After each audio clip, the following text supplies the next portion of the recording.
مساكم الله بالخير. اليوم راح اسولف لكم عن حلو لذيذ ما عليه خلاف، الكل يحبه ودائما نطلبه، يمكن عرفتوه. راح نسولف عن الكنافه.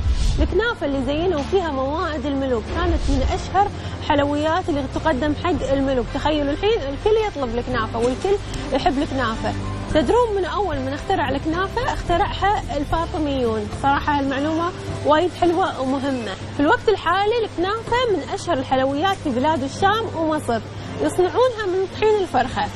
من بعدها قاموا يسوون منها عده انواع. الحين في 4 انواع من الكنافه: الكنافه الناعمه والكنافه الخشنه والكنافه المبرومه والكنافه المحيره. خلوني اسولف لكم عن كل نوع من الكنافه. الكنافه الخشنه تكون شعريتها طويله مو مقصصه، اما الناعمه فتكون نفس الكنافه بس مطحونه على الناعم، اما المحيره فهي خليط ما بين الناعم والخشن، اما المبرومه فهي شعريه ملفوفه محشوه في الجبن. تعتبر الكنافه النابلسيه من اشهر انواع الكنافه بالعالم العربي. عشان كذي قرر الفلسطينيين انهم يسوون اكبر صحن كنافه في العالم. تخيلوا انهم دشوا فيه كتاب جينيس. خلونا عن الكنافه، ايش رايكم نروح مطبخنا؟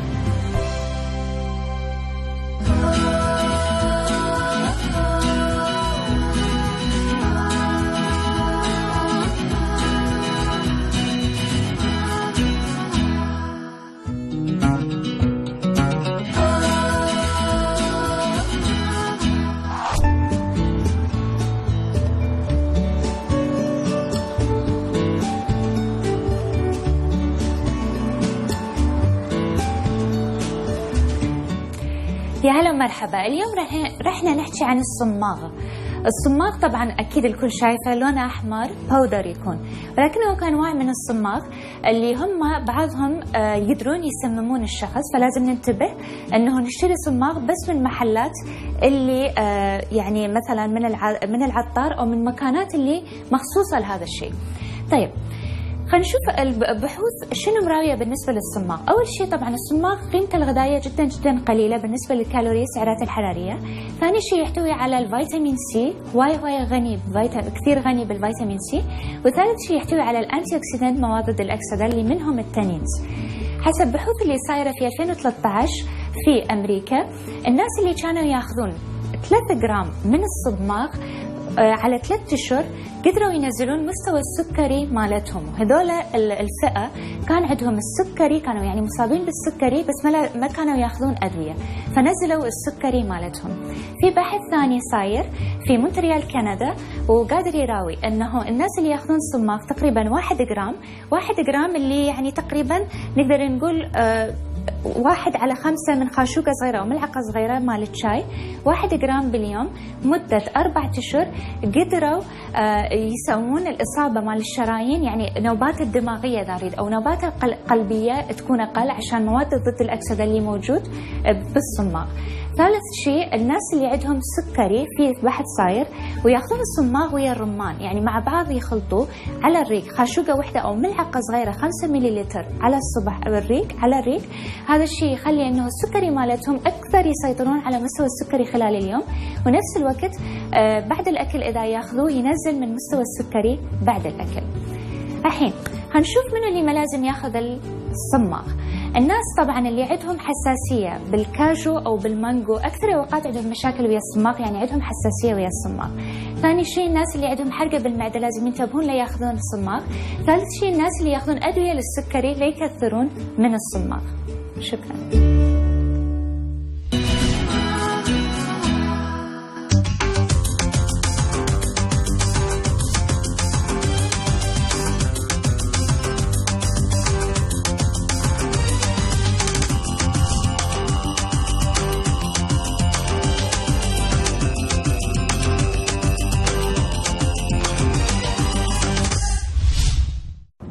إن شاء الله استفدتوا من المعلومات القيمة اللي يقدمون لنا إياهم دائما أخصائيين التغذية. الفقرة المهمة في حياتنا تغير أنماط الغلط اللي كنا نسويها، ما عليكم غير تكتبون هالملاحظات وتطبقونها في حياتكم اليومية.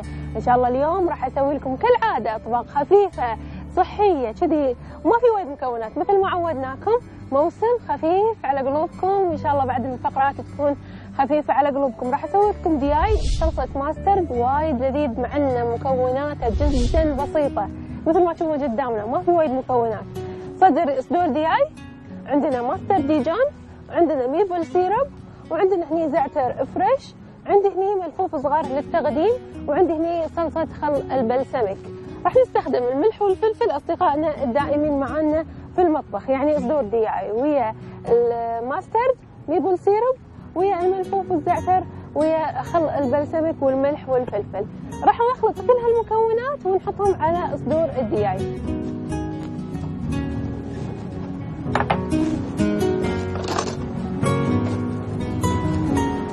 راح احط عندي هني الماسترد،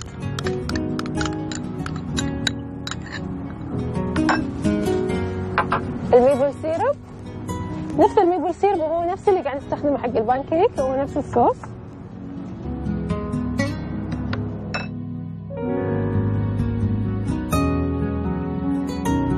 وراح نضيف لهم خل البلسمك، مو وايد، قشة من خل البلسمك، ونخلطهم مع بعض. بس هذه التتبيلة اللي راح نتبل فيها صدور الدياي، حتى زيت ما راح نضيف. اوكي، نخلطها. لاحظوا اللمعة الحلوة من الميبل سيرب، بس نتأكد ان المزجة عدل، لأن الماسترد مرات يقعد تحت. اوكي، الحين راح نجيب بايركس ونحط صدور الدياي ونتبلهم في الخلطة الحلوة هذه، بس راح نرشهم ملح وفلفل أسود. عندي هني بايركس،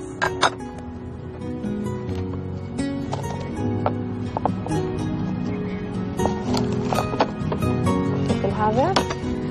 عندي هني صدور الدياي راح أحطهم في البايركس.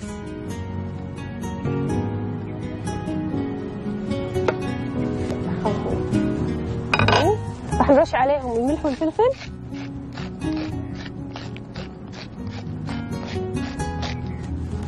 والفلفل، حتى الصلصة راح أزيدها بعد ملح وفلفل. هذا فلفل أسود، شوية ملح،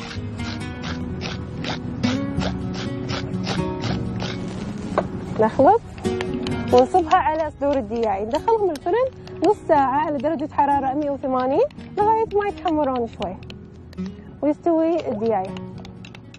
ممكن نستخدم الأفخاذ على فكرة بنفس الأسلوب. نحاول نتأكد إن تغطى كل شيء بالصوص. ها،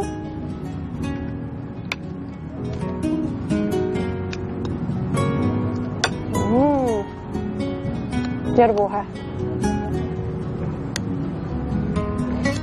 إذا ما عندكم ميبل سيرب ممكن تحطون عسل بداله وتخففونه بشوية ماء.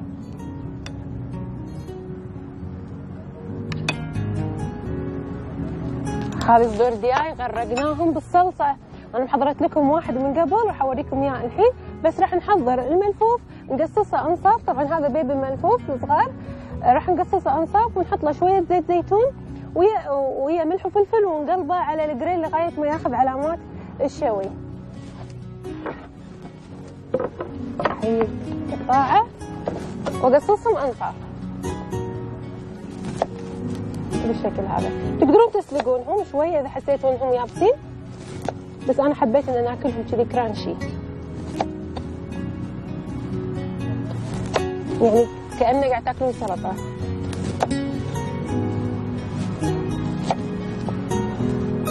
الملفوف الحلو هذا ممكن تحطون التشيري توميتو معاه، بيبي كيروت، ليزر الصغار، بعد راح يطلع وايد حلو وياه.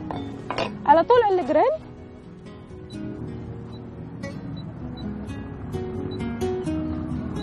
على طول على الجريل راح احط شويه زيت زيتون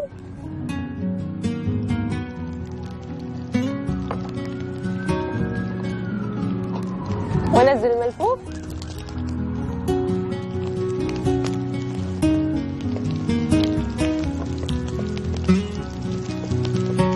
وخليه ياخذ علامات الشوي.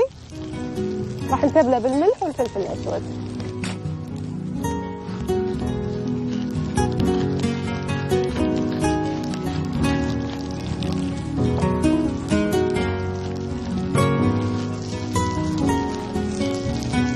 تبله عدل. الحين نقلبه شوي لاحظوا علامات الشوي، هذا اللي انا ابيه، تاخذ لها علامه الشوي. ملفوف عندي الحين جاهز، راح نطلع صدور الديايه اللي محضرت لكم اياهم من قبل، وهذول راح ادخلهم بعدين. ها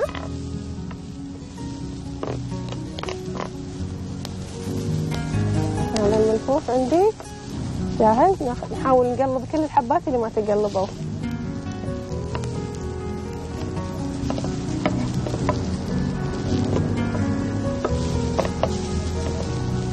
بس هذا الملفوف جاهز، راح اطلع صدور الدياي من الفرن. يا سلام متحورين حدهم.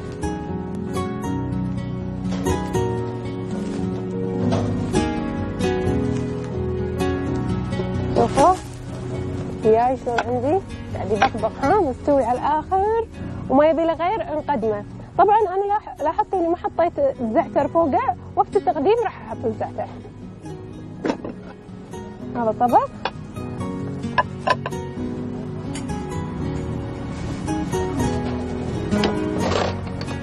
راح احط صدور الدياي،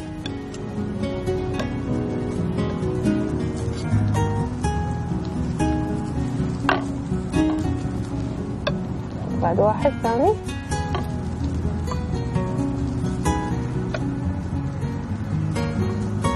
وشوية صوص،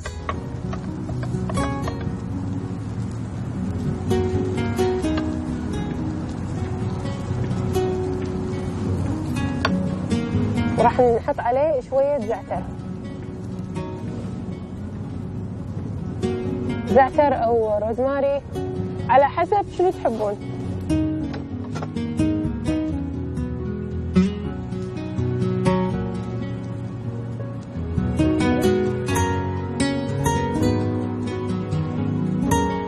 وقت التقديم بس عشان ريحته تطلع قوية. الحين الملفوف عندي جاهز، راح احطه على جنب.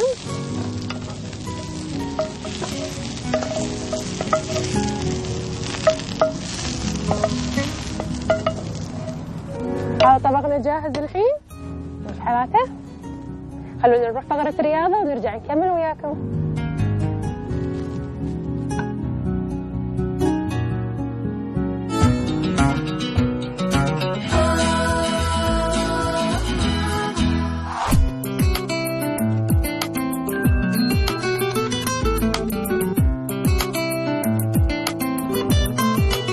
اليوم جايب لكم طريقة سحرية بحيث انك تتجنب انك انت تفرط بالاكل بخلال العزائم العائلية.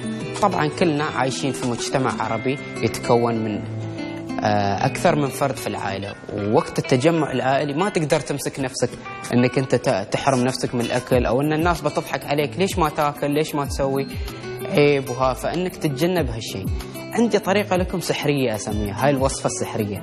الوصفة السحرية قبل ما تاكل أول شيء بشرح لكم كيف يتكون بطن الإنسان. بطن الإنسان المعدة تتكون من طبقات، فأفضل طريقة أنك أنت تحرق الدهون، تحرق الأكل، أنك تبدأ الوجبة بمأكولات تحرق الدهون. مثلا ناكل قبل لا تروحون العزيمة وقبل لا تروحون البيت أو قبل لا أنتم تتجمعون، تاكل لك برتقالة، أناناس، أن تكون في أسفل البطن. وبعدين من تروح تاخذ لك 300 ملي من المياه بحيث أنك تملي المعدة للنص. فأنت من تملي المعدة للنص، المعدة ما تدرك أنت شو قاعد تحطي فيها، أنك تحطي فيها ماي ولا تحطي فيها برياني ولا تحط فيها مندي ولا تحط فيها أي وجبة ولا تحط فيها باتشا ولا تحط فيها اللي تبغاه. فأنك أنت لو تملي المعدة للنص تقريبا بيبقى لك ربع بسيط. فأنت من تبدأ تاكل مع الناس تاكل، حتى لو تاكل بشراهة خلاص أنت عبيت نص المسافة، باجي لك نص المسافة. فنص المسافة تعبيها بالأكل عادي، تاكل عادي، بتحس أنك شبعت على طول. فبعد ما تشبع تستريح لمدة 30 دقيقة. وطبعا طبعا التجمعات تكون خلال ساعة أو ساعة ونص بالكثير. فأنت وانت راجع تختم الوجبة تختم الأكل مثل ما بديته. يعني تبدأ تاكل برتقالة بعد نص ساعة من الأكل، بحيث أنها تساعد عملية الهضم، تهضم اللي أنت ماكلنه قبل. يعني في البداية تهضم وفي النهاية تهضم، مع أنك أنت تمشي لمدة تمشي في مكانك، مش أنك تتحرك، تمشي لمكانك لمدة 5 دقائق مع تحريك الرجل والإيد. فأنك أنت شي بتكون حركت كل اللي كلته، وأنك أنت رحت العزيمة وكل شيء سويت، وفي النهاية استمتعت بوقتك وأعطيت أهلك وقتهم، وأعطيت نفسك وصحتك بعد وقته. شكرا.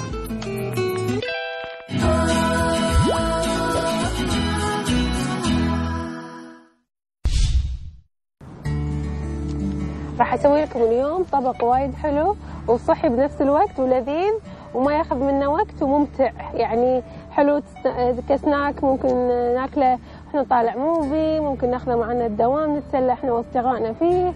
اذا مسوي الرجيم ممكن تاكلونه، وايد لذيذ وسهل. راح اسوي لكم زهره كرانشي بالفرن، راح تصير مغلفه بالبقسماط، ما راح نقليها بالزيت، راح ندخلها الفرن عشان تصير كريسبي حيل، نبيها مقرمشه.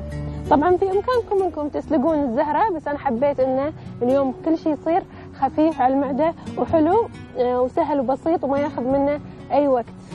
هاي زهرتنا هني، راح ناخذ حبات من الزهره بالشكل هذا، نقصص الزهره مثل الوردات بالشكل هذا ونجهزهم حق طبقنا اليوم. الحجم اللي تحبونه، يعني تحبونهم صغار حيل ممكن تسوونهم صغار، تحبونهم كبار على حسب ذوقكم، ما في اي مشكله عندي. حلو الحجم هذا يونس. شوفوا هذا بعد قبل الزهره اذا كانت نظيفه وحلوه وايد حلوه. على فكره الزهره عشان توخرون منها الحشرات اللي تعيش في الزهره ما تبين، شلون تطلع لازم تحطونها ماي بارد حيل حيل حيل، راح تشوفونهم يطفحون على الماي فوق. يعني يفضل انكم تنقعونهم ماي بارد مثل ما قلت لكم، عشان اي حشرات تكون موجوده ما تبين ابدا ابدا مهما سويتوا. فالحل الوحيد انكم ماي مع ثلج وتحطونهم تقريبا كذي 10 دقائق، راح تشوفون الماي يطلع فيه وسخ. فهذا اسلوبي، طريقتي في تنظيف الزهره والبروكلي.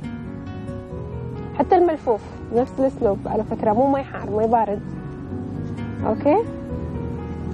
صراحه هذه المعلومه تعلمتها من واحده مصريه، يعني كانت دائما تسوي هالطريقه، وفعلا لما شفتها ومارستها لقيت انه صدق، يعني سبحان الله خبره مرات لها دور في حياتنا.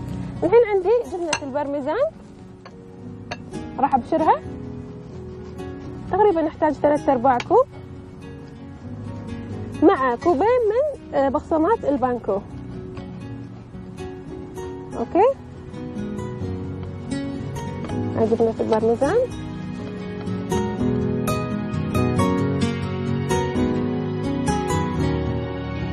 اوكي. هذه جبنة البرميزان عندي الحين جاهزة، راح اضيفها مع بقسماط البانكو. فراح اسوي خليط من تغليفة وايد راح يكون حلو. عندنا هني البانكو البقسماط تكون خشنة شوي، اوكي. راح اضيف عليها جبنة البرميزان المبشورة ونخلطهم.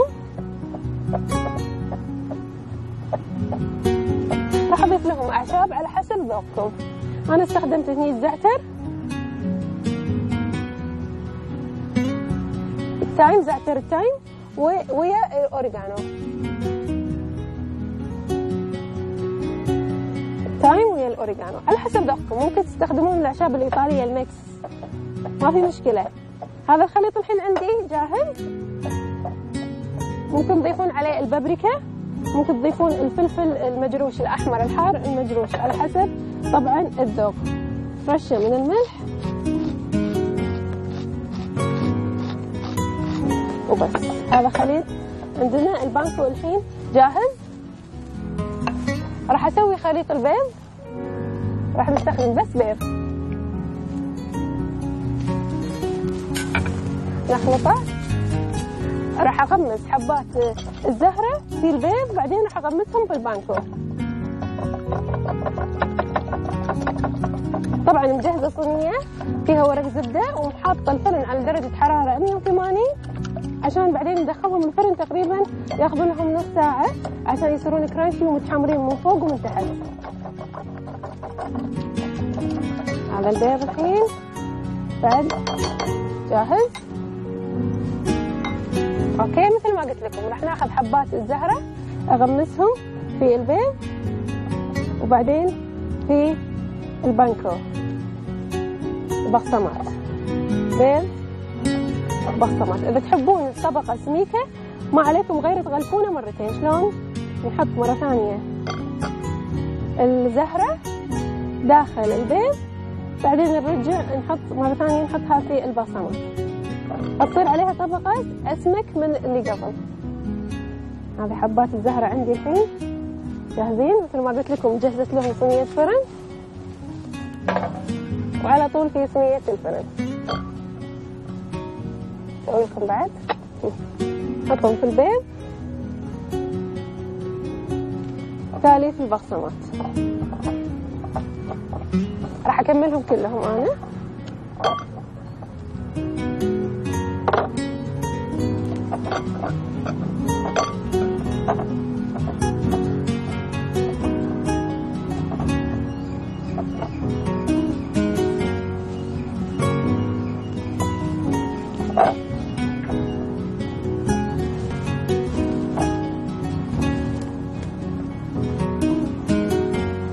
ممكن تسوون هالاسلوب مع الكوسه ويا البروكلي بعد يطلع وايد حلو.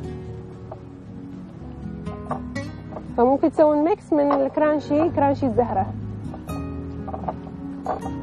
يعني خضار كرانشي تسوونه، بروكلي كوسه زهره، وتحطونهم في صحن كذي وتستمتعون بسناك صحي.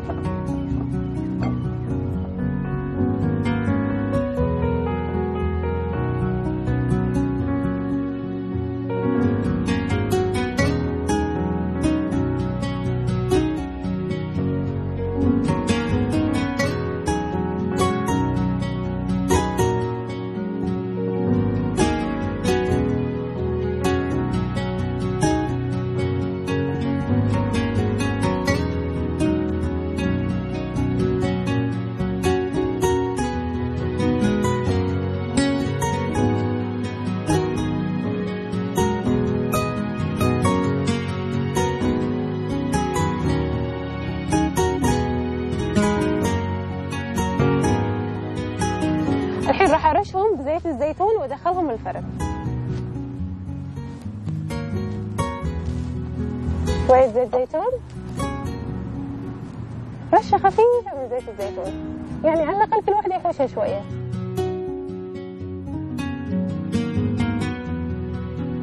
الحين راح ندخلهم الفرن.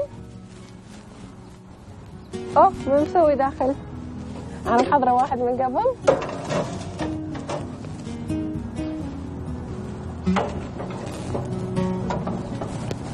هذا هني عندنا الكرانشي، كرانشي الزهرة، شوفوا ايش حالاتها. راح اوريكم ايش كثر هي يابسة من برا وكريسبي الحين، ومن داخل لينة وشوية يعني فيها روح، يعني مو ذايبة مثل المسلوقة، وطعمها وايد حلو. جربوها واستمتعوا بالنكهة.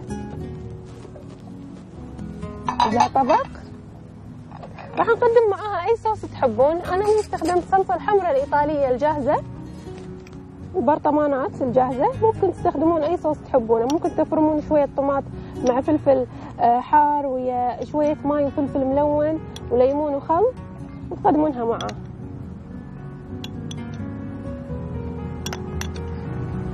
بالشكل هذا. ونحط حبات كرانشي الزهرة، لاحظوا شلون كريسبي من تحت ينن. هذه حبات الزهرة عندي.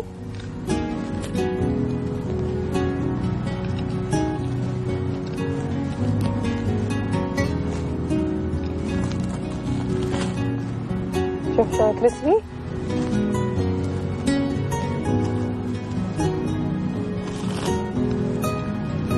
راح نرش عليهم شوية بقدونس.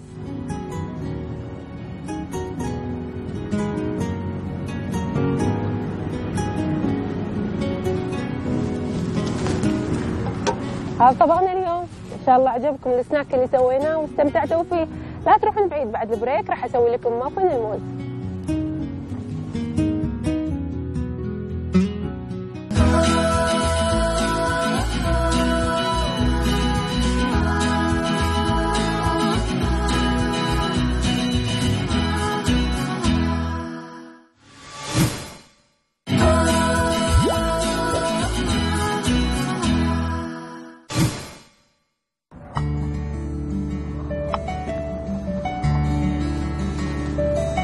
شنو قاعد اسوي؟ قاعد اهرس الموز حق مافن الموز مع الروب والكاكاو. مافن وايد لذيذ وتيستي، ما علينا غير نختار الموز المستوي على الاخر. طبعا انا اليوم ما حصلت موز مستوي على الاخر، بس راح اعلمكم الطريقه. كان الموز عندي اصفر، حالاته يكون شويه مبقع، يعني عليه بقع السود، هني طعمه يكون مركز اكثر، وحق الكيكه تطلع طريه اكثر. اوكي هذا الموز الحين هرسناه بالشكل هذا. يا سلام، جاهز. حتى لو في قطع كبار كذي انا اخليهم عادي استمتع فيهم. هذا خليط الموز جاهز عندي. الحين شو راح اسوي؟ راح احط الزبده مع السكر في الخلاط. بس خلوني اقول لكم مكونات كيكتنا اول. عندي هنا بيضتين وفانيليا، بيكربونات وبيكنج باودر. وراح نستخدم الزبده والسكر الاسمر والسكر ناعم الحبيبات والطحين، وعندنا الروب اليوناني. 3 موزات مهروسين وكوب من الكاكاو سامي سويت الشوكليت شيبس. طبعا هني هذا معتدل الحلاوه، طبعا اذا تبون مر ممكن تستخدمون الكاكاو المر. هني استخدمت الروب اليوناني. الروب اليوناني وايد يناسب الكيك ويعدل الطعم ويعطيها بعد فوائد صحيه حق الكيكه. مع الموز وايد سبيشل. على طول في الخلاط راح احط الزبده مع نوعين السكر.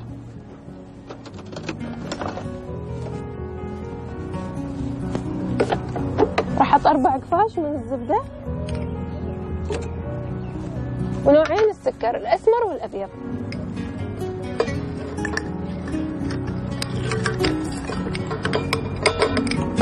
السكر الاسمر راح يعطينا طعم الكراميل ويعطينا لون بعد حلو حق الكيكه.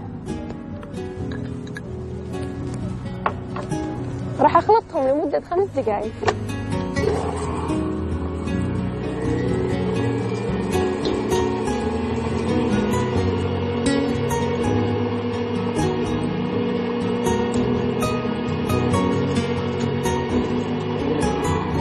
اخلط الزبده مع السكر، راح اخلط البيكنج باودر والبيكنج صودا مع الطحين.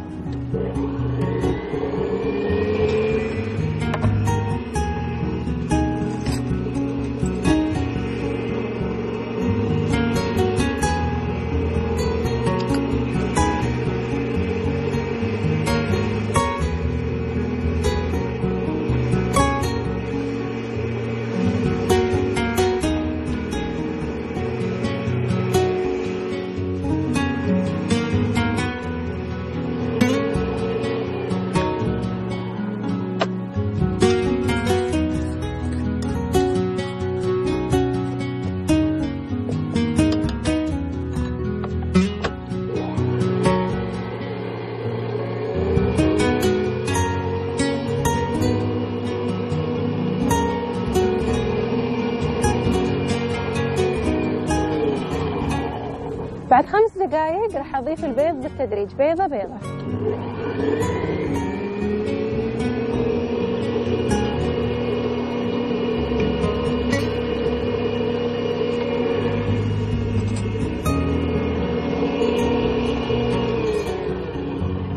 بين بيضه وبيضه راح نقلب المكونات.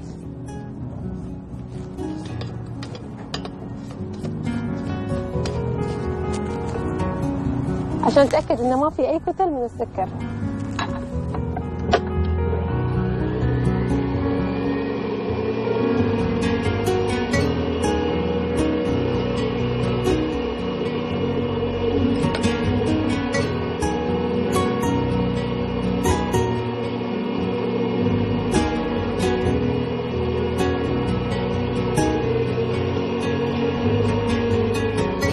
راح اضيف عليهم الفانيليا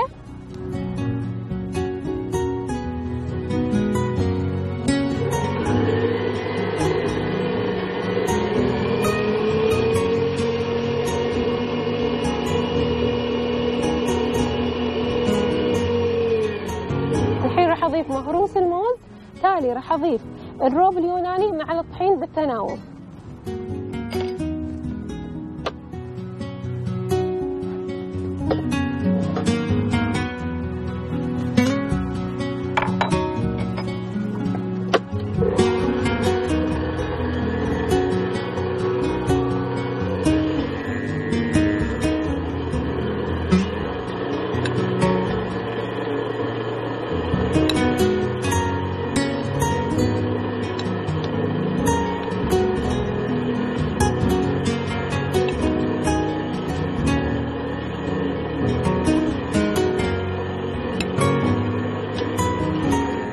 مثل ما قلت لكم بالتناوب ما بين الروب ويا الطحين.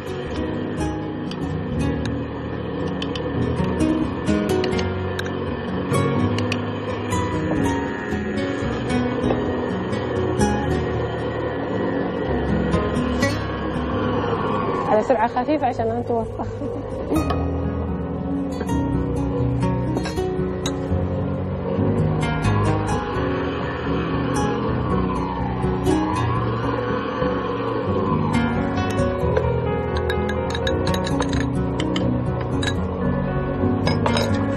آخر دفعة من خليط الطحين.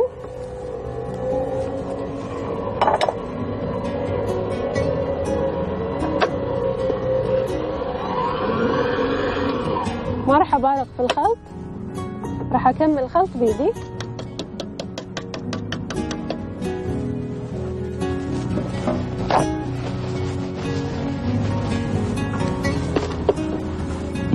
خليطنا الحين راح أقلبه وأضيف عليه الكاكاو، كوب كامل من الكاكاو.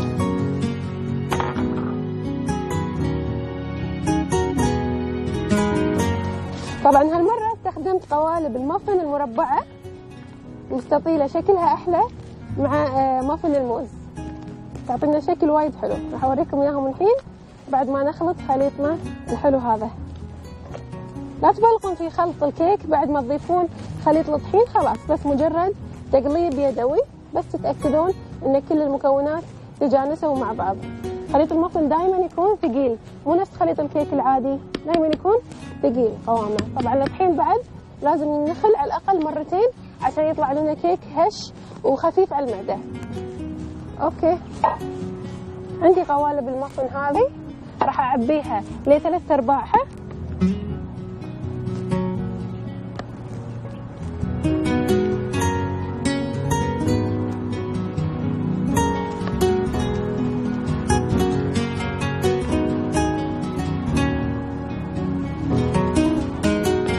والخليط هذا يسوي لنا تقريبا 10 حبات من المافن بالحجم هذا، وتقدرون تسوون 24 حبة من الحجم الكب كيك مدور.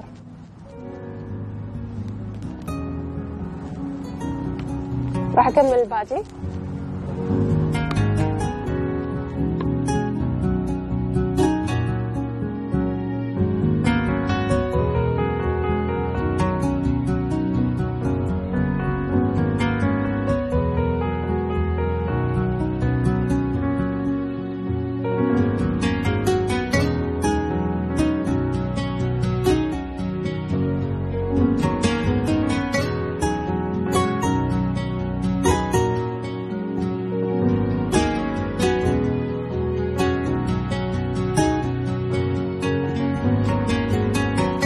نظفناه الحين وجهزناه انه يدخل الفرن على درجة حرارة 180 لمدة 20 دقيقة.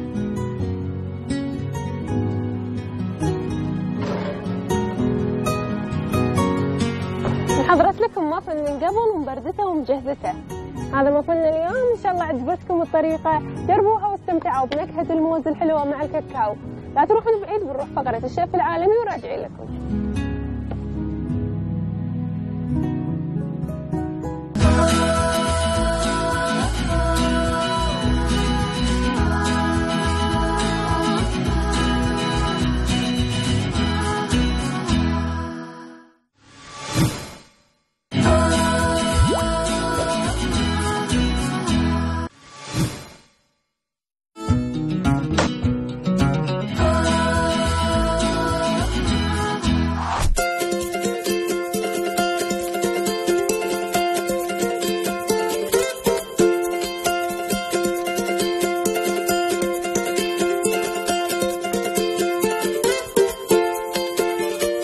اهلا وسهلا فيكم، انا اسمي حسين داغر.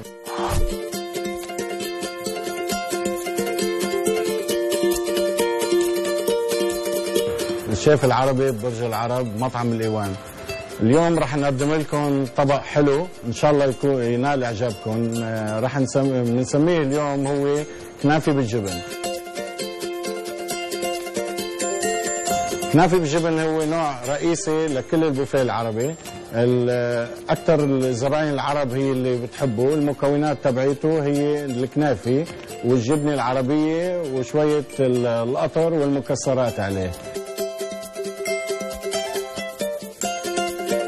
الكنافه كيف بيعملوها؟ الكنافه بيعملوها من السميد ومن الحليب وشويه مي، بيخلطوهم مع بعضهم طبعا وبيحمروهم، وبيدعكوا الكنافه مع اللون حسب الطلب اللي هو بدكم اياه، مثلا الاصفر او البني، وبيزيدوا له شويه سكر. بيحطوا كيف التحضير، بتحطوا الصينيه بتدهنوها شويه سمنه، بتحطوا فوق منها شويه كنافه، بعدين بتحطوا الجبنه من فوق والكنافه من فوق الكل، وبتحطوها على الفرن.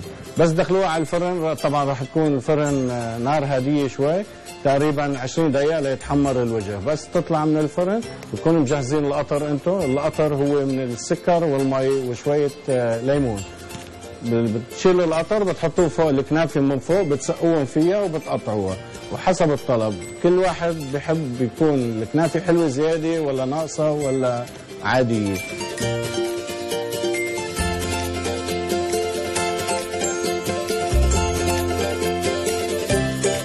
وكمان هذا نوع رئيسي كتير عنا على البوفيه، والزباين العرب بيحبوه كتير، كمان الأجانب كمان تعودوا عليه وصاروا بيحبوه. وأهلا وسهلا فيكم.